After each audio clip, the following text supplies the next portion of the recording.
In the buzzing world of designer toys, Labubu stands out. A quirky, odd-eyed, stitch-smile character that's taken collectors by storm. But beneath its charm lies a disturbing history, one not found in product manuals or unboxing videos. One buried in forums, whispered in chat rooms, and denied by its own creators. This is not just a story about a doll. This is about children gone missing, secret forums, folklore that bleeds into reality, and the terrifying consequences of ignoring patterns hiding in plain sight. Kazing Lung, the Hong Kong illustrator, never imagined his doodle would one day become a global phenomenon. Labubu was meant to be a visual contradiction, playful yet eerie, cute yet grotesque. A character born from fable, nostalgia, and a hint of surreal horror. As the toy gained popularity in Asia's pop art circles, its personality evolved. Limited editions, blind boxes, and hand-painted customs became the rage. Collectors treated them like relics.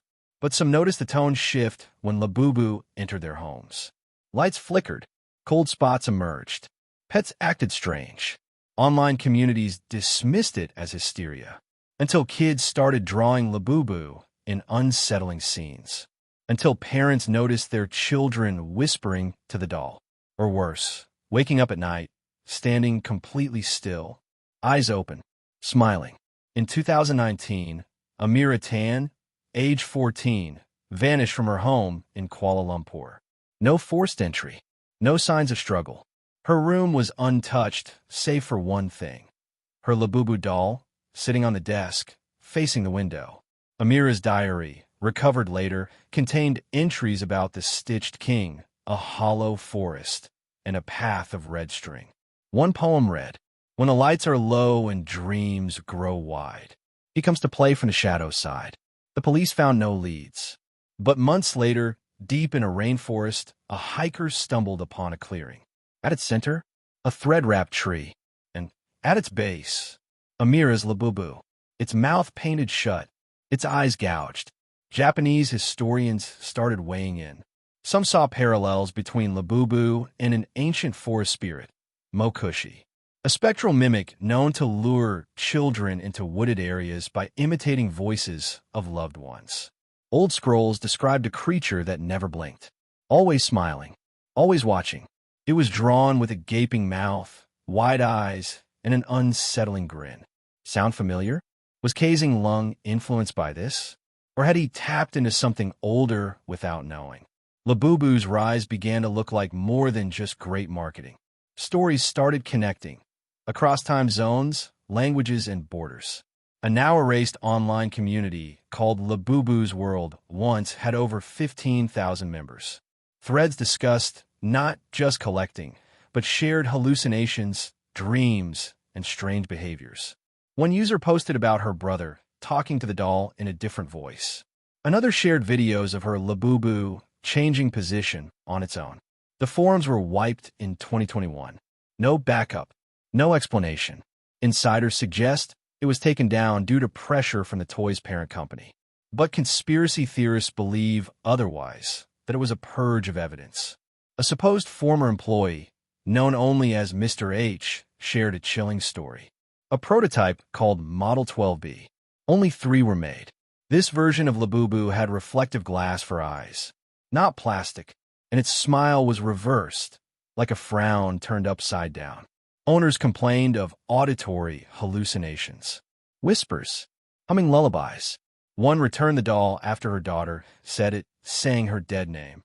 2 of the prototypes were destroyed. One remains unaccounted for. Rumors say it's in a private European collection, kept in a locked glass box, with holy symbols drawn in chalk around it. In 2023, the Toy Archive Museum in Taiwan suffered a catastrophic fire. Entire sections reduced to ash, except one room, the Labubu exhibit. Not a single doll burned. The glass cases didn't melt. And in the security footage leaked anonymously, a barefoot child walks in at 3:14 a.m. holding a Labubu, smiling. The footage ends there. The child was never identified. Psychologists reviewing the case found another disturbing link. Every child associated with Labubu-induced incidents reported the same dream. A hallway of trees, a path of red thread, a voice humming the same song, and, at the end, a figure with button eyes, whispering secrets in rhyme. This could be mass suggestion, viral storytelling, or something darker, a shared dream, rooted in something real. Today, influencers flaunt Labubu collections online. People compete to grab rare versions. But private messages between collectors hint at something else. It watches me when I sleep. My cat won't go near it. I hear scratching under my bed. And a chilling trend emerges. Many collectors suddenly stop posting. Some delete accounts altogether. Others list their entire collections for sale, captioned, "Take it. I'm done." There's a name whispered in the darkest circles of Labubu lore, the Stitched King, believed to be the spirit connected to the doll, a being that plays and feeds. The final leaked sketch from Kazing Lung's concept notebook shows Labubu seated on a throne of roots, surrounded by children with button eyes. The note beneath reads, "He does not blink. He only waits." Labubu is officially still just a designer toy. That's the story. The one printed on boxes, sold on shelves, and promoted by influencers. But the whispers are growing. The pattern's too perfect to ignore. And those who once adored it now fear it. So if you ever buy a Labubu, ask yourself this. Are you holding it? Or is it holding you? This has been a Shadows Files original. Subscribe for more stories that should have stayed buried.